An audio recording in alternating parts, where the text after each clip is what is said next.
Hey guys, welcome back to my channel, Bad Boobs, Better Budgets. Today's video, I'm just going to walk you through our March 2022 budget, kind of what our budget categories are for the month, how we're spending that extra money, stuffing some cash envelopes, walking you through our budget for the month. If you enjoy this video and you don't mind supporting this channel, if you could like and subscribe, that would be lovely as well. Let's get into our March 2022 budget. Here's our March 2022 budget. I apologize. Normally I have a very cute little worksheet that I work with that's printable and easier to read, but we are out of printer ink right now. So I have that showing up next week, but I did want to, because my husband needs cash from his cash envelope tomorrow, I wanted to get this video busted out so I can stuff some cash envelopes with you guys and walk you through our March 2022 budget. If you're new to my channel, this is sort of the layout of our budget each month. My husband gets paid once a month. We don't share the exact amount that he makes, but we just have to budget out monthly because he gets paid on the 25th of each month. So we put his income here. Our budget worksheet always has 5 categories. It has our fixed bills, it has our variable bills, investments, cash envelopes, sinking funds, or savings goals. So under fixed bills, we have 3 columns. We have what the bill is, the amount we budget for, and then what the actual amount is.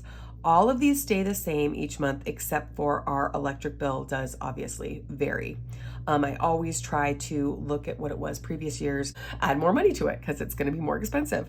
So I usually like to keep our budgets from previous years just because it does help me remember certain monthly expenses that kind of do pop up if I forget. I will be keeping this for at least a year for my March 2023 budget, for instance. And let's go through each category. We have our mortgage, Jeep, which is our last debt payment, you guys. We're at the $21,000 mark. I'm so excited.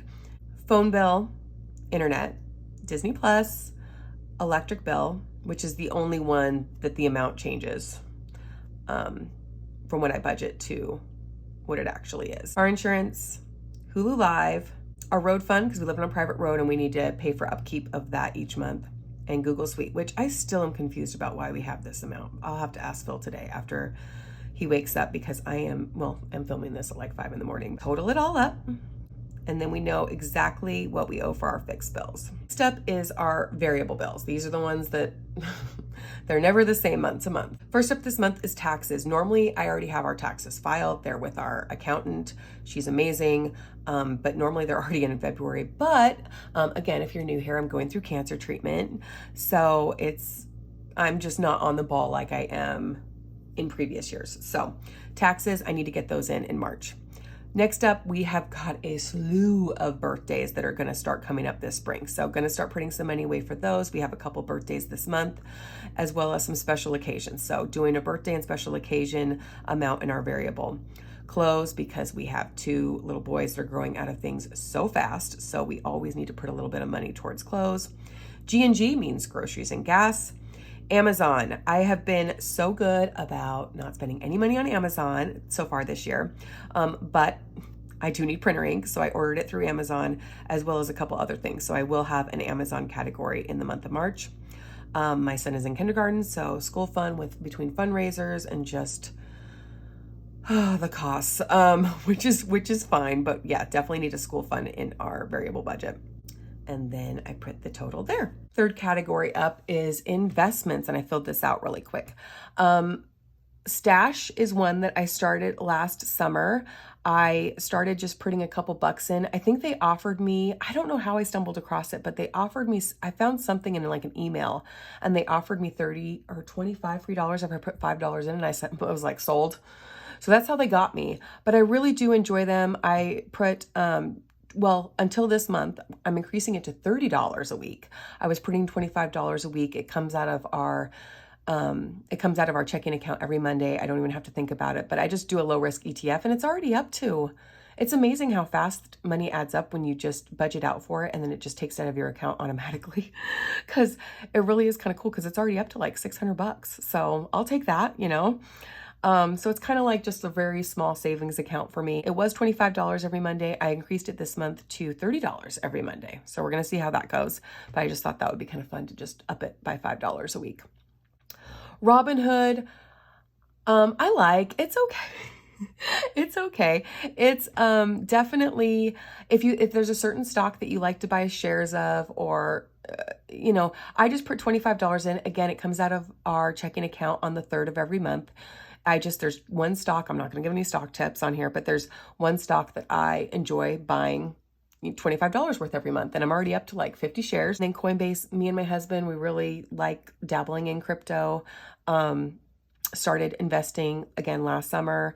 It's kind of just a fun little hobby that we both enjoy doing. We like to talk about where we're going to put our $300 a month. Do we put it towards 3 different cryptos for 100 a piece? Do we put it towards one?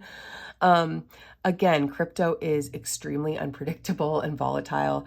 And for us, it's kind of like fun money since, you know, we have small children. We don't go out to, you know, eat, and we don't go on vacations very often. So it's kind of like our fun money. We don't go to the casino. This is kind of like our fun money that we have every month.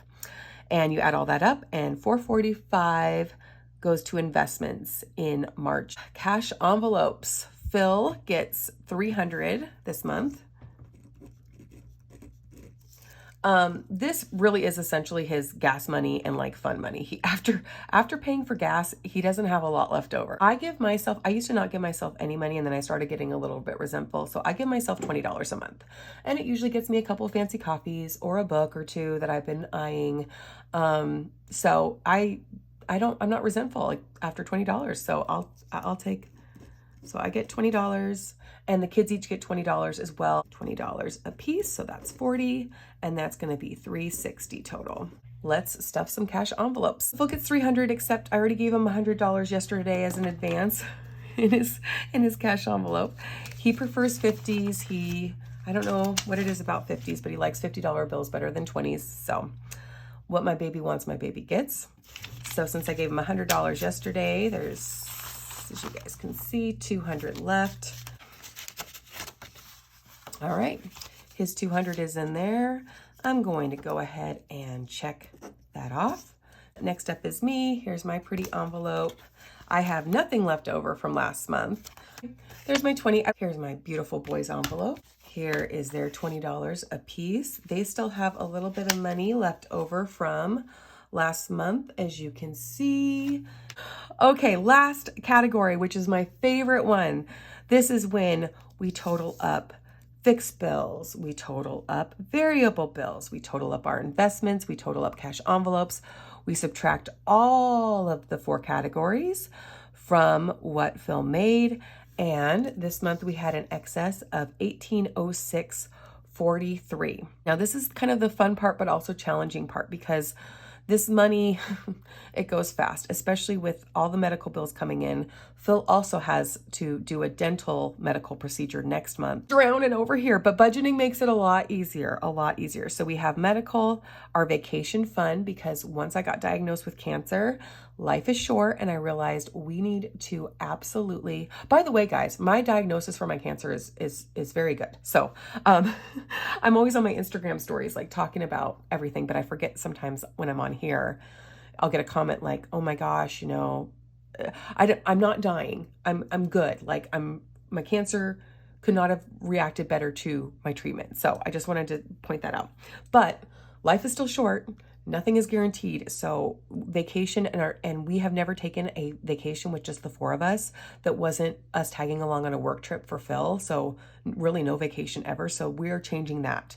That is one of the things that we discussed very early on, is we are making more memories and going more places and taking a vacation, even though we still are on the debt-free journey, even though, you know, we got these medical bills coming in. We're going to try to cash flow as much of the medical bills going on as possible, but also take time and take some money from our budget and save for vacations. So medical, vacation, home, because there's always something that you need to buy for your house.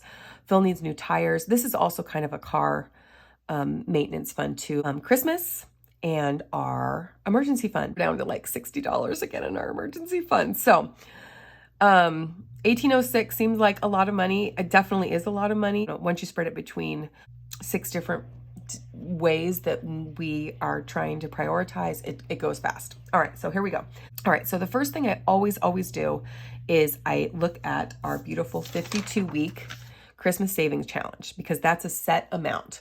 The month of March, we need to put $10, $11, $12, and $13 into our Christmas fund. So we're going to add that up, which is $46.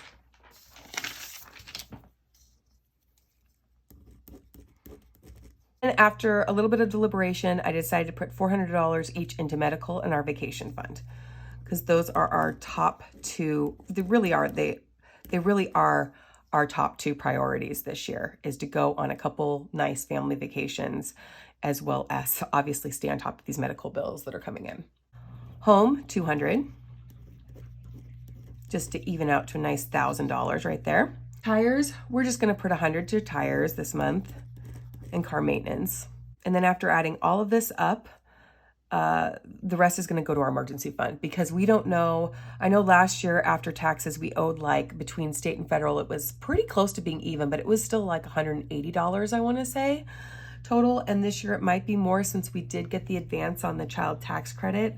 So just because we might owe some more in taxes than we plan on, and quite frankly, it just makes me sleep better at night knowing that there's a little something in the emergency fund.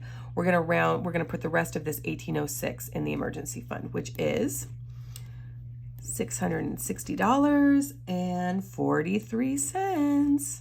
And then this last part here is notes. My Hulu Live is going up by $5 a month, starting in the month of March. So I wish I could be one of those people that was like, I don't watch TV, I just meditate and yoga. No, I like watching my trash TV, and especially going through cancer treatment, chemo, then recovering from surgery, and now starting radiation. You know, it's a lot of time in bed, unfortunately, just letting your body rest and heal. And TV has been amazing for that.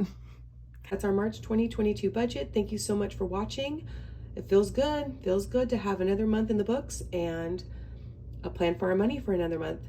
Thank you so much for watching while I did some budgeting and stuffed some envelopes and just did a little budget chat with you guys. I appreciate it. If you want to support this channel, please like, subscribe, and I hope to see you next time.